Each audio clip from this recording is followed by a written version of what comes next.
My name's Dave, and I'm a recovered alcoholic. And I'm only recovered from that hopeless state of mind and body like it talks about in There Is a Solution. Actually talks about it 13 times in the first 103 pages, about being recovered. That's how Bill, Bob, and the first 100 refer to themselves. I practiced 1939 AA. It never really changed until 55 when the 12 and 12 came out. But that's all based on my spiritual condition every day. I'm an alcoholic, true and true, but I've recovered from the hopeless state of mind and body.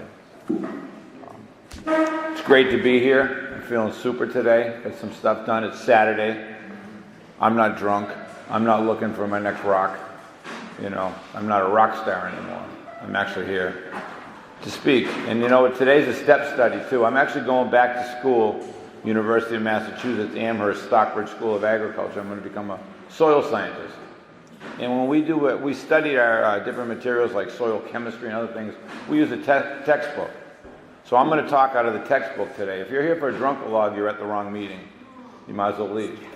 I'm going to leave that for everyone else that explains how they made their amends. I'm not going to talk about how to make the amends.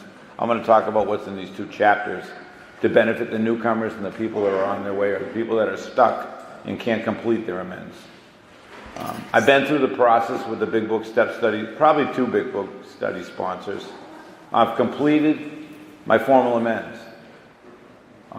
I've had a spiritual experience. At first I was spiritually asleep, then I became spiritually awake, then I had a spiritual experience as a result of doing these steps, as they're laid out in the Big Book of Alcoholics Anonymous. I found a higher power as a result of these meetings. And I practice 10, 11, 12. I practice everything to the best of my willingness every day. Not my ability, my willingness. Because my ability can do anything. My willingness is what makes me do this and want to do this. And now it just happens like one of the promises talks about. It talks about being halfway through in the promises. That means you're halfway through your amends. That means you're stuck. And until you finish them, I was told by my sponsor and other people, you're not going to have all the promises come true. You know, if you got a couple of financial amends, you got a couple of this and that hanging around, they have to go. It'd be like doing your reading and saying, you know what? Let's see, I've got about 140 people that I'm really pissed off about, but I'm just going to write about 80 of them. I'll do the rest of them later. It's finishing every single step. That's how you get through. I don't believe people should be qualified until they finish their amends to come up here and talk, because they haven't finished. You know, to say that they've completed the process, no, they haven't. You haven't completed your amends. Anyways, when I looked through the book, of course, what I had done was, and Joe from the Way Out group had showed me, I took all the pages and I doubled them in size. And then you have an area on the margins to write about all the different words, what they mean and everything. Because when I did them, we only did 3 or 4 pages every day, and what one meant, what this meant, what that meant, and wrote it over here in the margin, so we'd be able to talk about it later. You know, in the beginning it talks about faith without works is dead. If you have your book, you can open it up. I'll just name the pages I'm doing, as we do in studying like at the university and like anywhere else. But, you know, it's willing to make the amends, a drastic self-appraisal. I can't make that drastic self-appraisal without a sponsor. Okay, if I'm my own sponsor, whatever I think is right is going to be right. So how can I'm going through life all the time. I'm my own sponsor in life when I'm out with the earthlings. I think what I'm doing is the correct thing. How do I know? You know, when I started, I'm a Clintonian. I started drinking late though. I was 13. You know, and Clinton is about 10 years old when you start. So, I got cheated out of 3 years, I like to say. But, from that 13 on to when I'm done drinking, I'm not growing mentally. I'm growing physically. I'm getting bigger, like Tom Hanks and big, or whatever you want to say, I mean, that's why I like thinking about that, jumping on the keyboards and everything else. I got bigger, but I didn't get any smarter. I mean, so when I finally, came to Big Book Step Study and finally started doing recovery, not sobriety, that's when I started to be 15, to be 17, to be 19, to be, I'm about 28 right now, I think, in, my journey. And, my journey it's a daily thing. And it's such a I've had a great day today. I did a little bit of land surveying this morning before I came here. Came with someone, we brought some bakery stuff. We baked last night at home. I wasn't out, running around to find a bar. I wasn't running around to do anything. I found the life. I found what it talks about in these books. It's true. It is true. I mean, I was a drug dealer for 20 years. I graduated college. I'm a civil engineer and a land surveyor, and I've had a company since '98 that I've kept going. That's how I had the means to keep all my other stuff going. But now I figure I might as well be a scientist. I always wanted to be one of those when I was growing up. So that's what I'm doing now. And everyone's like, "Why are you pursuing this late?" And I said, "Well, sooner or later I'm going to be sick of taking a machete and cutting my way through the woods surveying someone's property. Maybe I can watch them just dig a hole and figure out what's the best thing for that particular piece of earth to maybe help preserve the earth, like we're ruining it right now. We're pouring all the different things into it and everything. What can I find that maybe make the ground grow better just by putting the right crops there instead of putting a fertilizer there?" But anyways, let me get back to step study. Probably there's some misgivings. It talks about our real purpose, and I believe this, besides working with a newcomer every day, which is the highlight of my day. The next one is the real purpose is to fit ourselves, and this is on 77, the 3 and 4 lines. Our real purpose is to fit ourselves to be of maximum service to God and the people about us. So right there, I'm being told, now that I'm further along, my amends, I'm up into my amends, 8 is making the list, 9 is making the actual amends, So I've been through the first 7, and now I'm being told that, my maximum service is to God and, the people about me. That's really telling me what's happening, what's going on. We're trying to set the wrongs from the past. It talks about common sense. Then it talks about the amends, and it talks about how in the 3rd paragraph down, it's harder to go to an enemy than to a friend. Easy to go to mom and say, "Gee, mom, I've screwed up all these years. I did this wrong, this wrong, and this wrong. What do you think I really did wrong? Tell me back. Lay it on me, and I'm not going to," and you get them to say, "Don't say a word, I was instructed," and sit there and just take it like a man or take it like a woman or take it like whatever. Okay? And let them unload on you because they're going to tell you 3 or 4 things that you never even thought of that they've been carrying. And you're going to get stuff off of you. And then you know what? You're going to go in the shower and you're not going to want to beat people up because all that stuff is exposed. But we find it much more beneficial to go to that enemy first. Go to someone that we think we would never go to. Like these people say, well, I got 3 columns. I got 1 column that says people I'll make the amends to, people I might, and then people that I never. Go to the never. Get rid of that and start there first. Really go. And whether they say yes or no, whether they accept it or not, then you'll be more apt to go to someone easier. You'll be able to do amends to the right people the right way. But you have to learn. I always found out you do the harder one first, and then after that, the rest are easy. So I go right away to an enemy. And Bill talks about it here when he writes. We simply tell them that we'll never get over our drinking unless we come and do this. Or our ability to go out and drink again. Our ability is we could leave this meeting right now and there's a package store we could easily walk right into and have a nip on the way home. We might have had a nip on our way into the meeting. Big deal. At least we're trying. We're here. That's what I was told. Just come to the meeting. Listen. Come. Listen. Don't speak. Listen. We stick to our own. Over on 78, we're moving along. We have made our own demonstration. We've done our part. It's water over the dam. We're getting it. Bill's telling us, just get it out. Say you're sorry. Tell them the things that you thought, or tell her the things you thought you did wrong. Lay them on me. And that's basically their way through it. Also there's a black promise.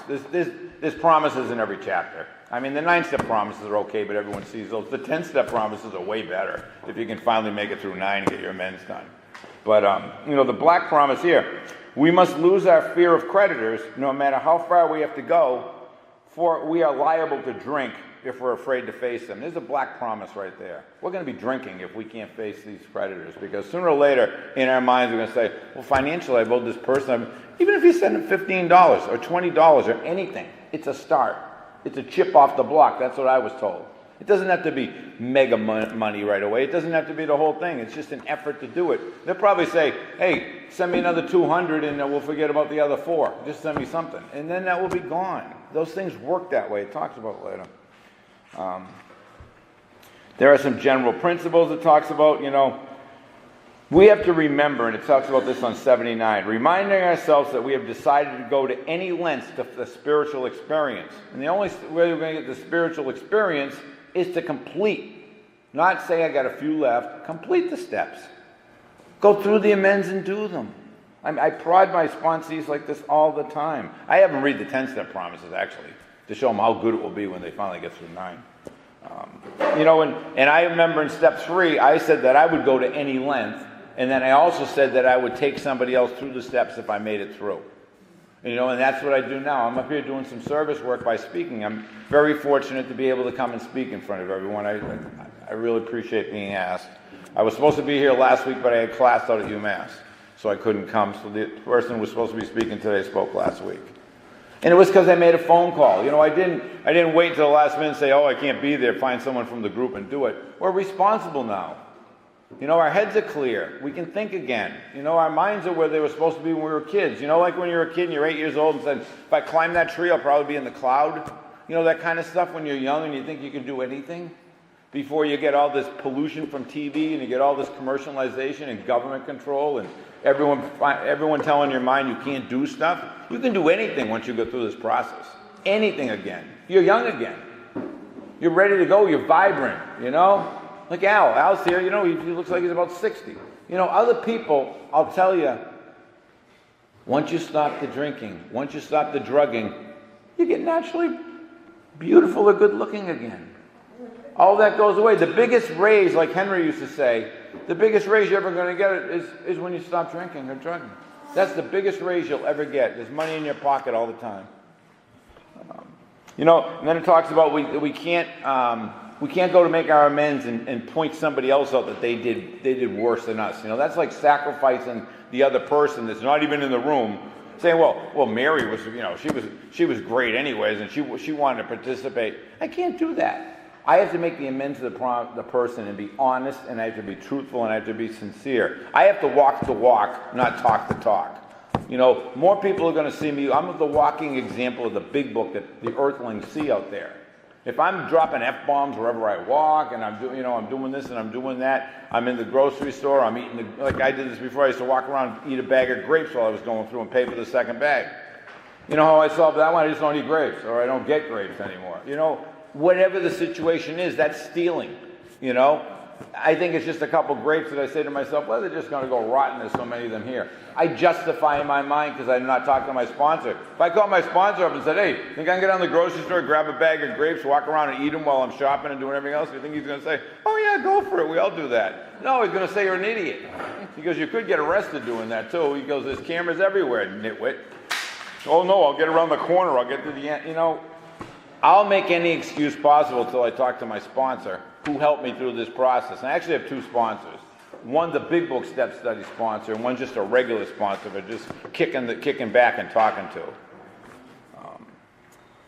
Then it talks about if the guy got sentenced and he had to go to jail, he wouldn't be able to provide for anyone. I always thought, geez, if I get arrested, they won't put me in because I have to pay back child support. I have to do this and that. They don't care in court. The law's the law. The rules are the rules. You're going to jail if you do the wrong. If you can't do the crime, if you're going to do the crime, you better be able to do the time.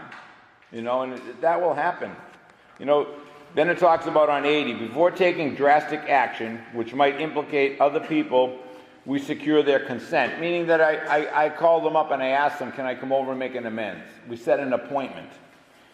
If we have obtained permission, meaning they say, yeah, you can, let's set a time, and they'll probably find a neutral spot because they think you're still the raging person you were before. When you call them up, they're going to be like, oh, no, that guy ain't coming over. That bitch ain't going to see me. She's going to rip this place apart, We find a neutral place to meet. It usually ends up happening. Have consulted with others, meaning I talked to someone else and said, this is what I want to do. Do you think it'll be okay? And then ask God to help, and the drastic step is indicated we must not shrink. I can't fall away from it, but I have to set myself right. So Bill in here tries to tell us how to approach the amends.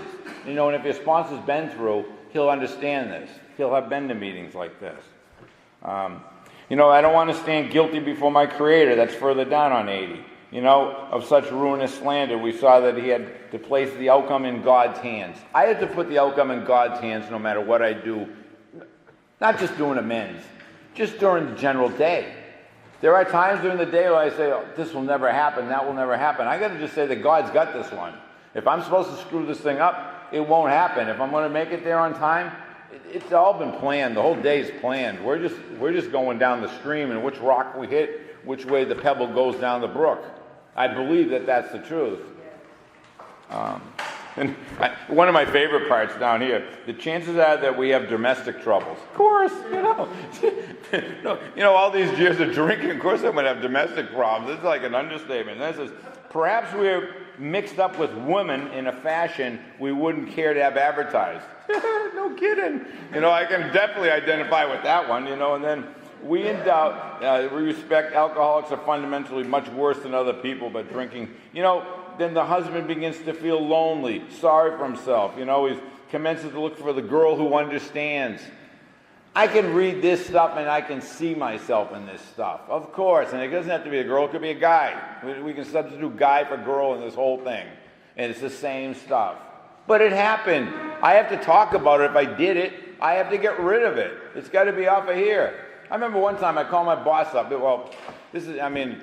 Before I had my business, which was a long, long time ago, and I called him up and I said, yeah, I've already had this fight with this guy. I know that there's going to be some swinging. I know there's going to be fists. He's going to say this, he's going to say that. The guy goes, it's 6:30 in the morning. What job are you at? He goes, oh, I'm just getting out of the shower. I already had the whole day planned in the shower, what was going to happen, what wasn't going to happen, how he was going to react, who was going to swing at who, if he says one word, I'm putting him up against the wall, This is the guy that's paying me, and I'm talking about my boss like this. It just, that stuff goes away. It did for me. I don't have that anymore. I have tea now in the morning. I read literature in the morning. I get up 15, 20 minutes earlier, and then just take the time to do it, because later in the day I don't have the time. I hit my knees every morning. I hit them at night. I actually put a pillow on the ground. And I go right on the pillow because my knees just can't take kneeling on the floor anymore. So it helps out a lot. I don't smoke, so I can't throw my cigarettes under the bed or other suggestions people have. And our design for living is not a one-way street.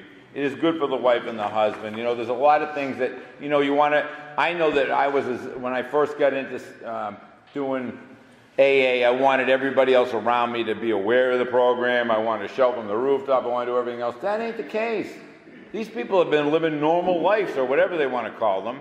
They're earthlings. They're just moving along, doing what they have to do. I have to remember that, I'm not going to be teaching everyone. I'm only here to help other people who are either addicts or they're alcoholics. And I'm just trying to read what's in the book and what's here. Then it talks about this, the most terrible human emotion, jealousy. That still gets me. Jealousy still gets me.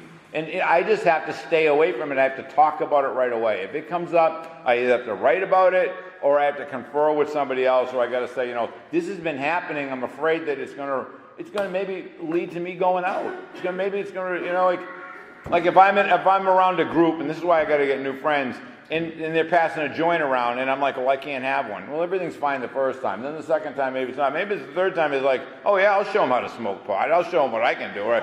I'll go grab a Flintstone, throw it on a stem, and hit that thing up, and I'll show you what smoking's all about.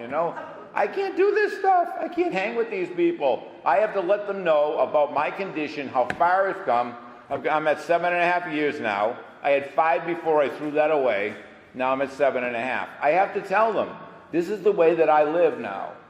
I'm not going to let anyone stand before me and ruin what I have going, because I can't be of maximum service to God or the next person that needs me if I'm starting to think about how am I going to get back? I'll drink more than you. I'll do more than you. I can't hang around a bar. Unless there's a dead cover band, and I want to go see them playing. I'll go down and dance for a couple, sets and then get out of there.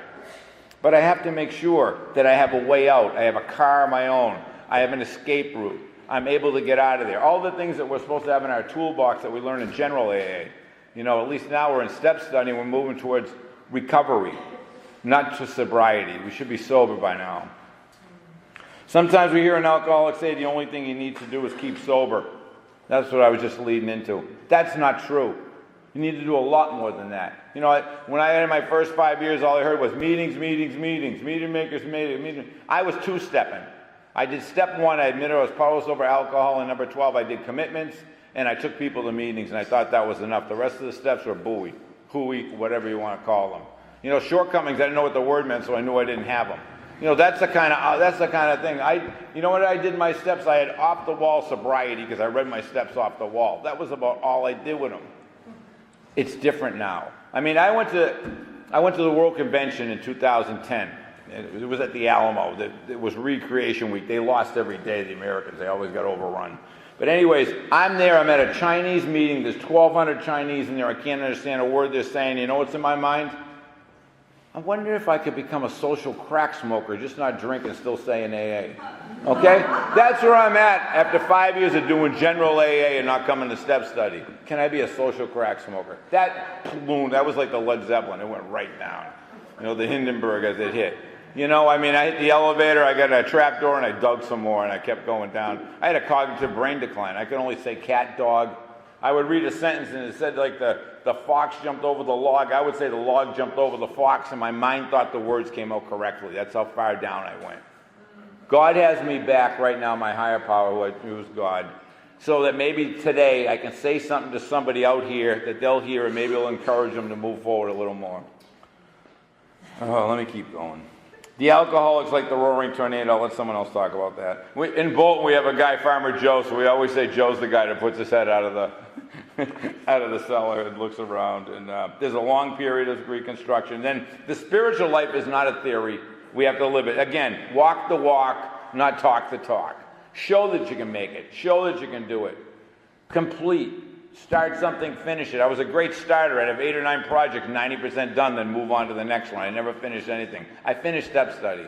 I knew I had to. After that 5 years, being at the Chinese meeting, thinking about being a social crack smoker, I knew I had to go through. And I also saw how easy it was to die. I had to go to take those amends. I saw my mom, I saw my dad, I saw everybody before they passed away. I didn't want to have to go to the gravestone, put my coin on their grave and say, geez, you should see me now how good I'm doing. I was able to talk with them, but my mom and dad, I was able to act like that young kid again, because I was free of everything, and I was at that age mentally. And, you know, we had a great relationship all over again, even though it was like 3 years with my dad and 5 years with my mom that they had the rest of their lives. But I was able to do that, and I was able to do it with every single one of the people that I had on my amends list. You know, then it talks about being sensible, tactful, considerate, and humble without being servile or scraping. As God's people, we stand on our feet. We don't crawl before anyone. I never shy away when anyone asks me about God. I let them know what's going on because He's the person that saved my life. I was at 24 days intensive care, and I was 210 days of rehab just to say cat and dog. There was no physician. There was nobody that saved me other than God. And He kept me here for some reason. I mean, and then after that, they do the promises. There may be some newcomers in the room, but the promises are right here at the end of this chapter. You know, it talks about, you know, we're going to know a new freedom and a new happiness. We'll not regret the past nor shut the door. That's 2 of the promises. You know, we'll comprehend the word serenity. We'll finally be able to, you know, I don't have squirrels up here anymore. They're down to chipmunks now because of this work. You know, there's a lot of good things that have happened in my life, and all of these promises are coming true right now, or they have come true. And then we will suddenly realize that God is doing for us what we could not do for ourselves, and that was what He did when He saved my life. And He allowed me to come here. I like getting worked up when I talk Big Book Step Study because I think it's a way of life for a lot of people. I'm here to spread the word. I'm here to try to save somebody else's life today that they won't leave here and go pick up, and maybe they'll move a little bit further and a little further along and maybe finish up their steps. Thanks. I'm Dave, recovered alcoholic.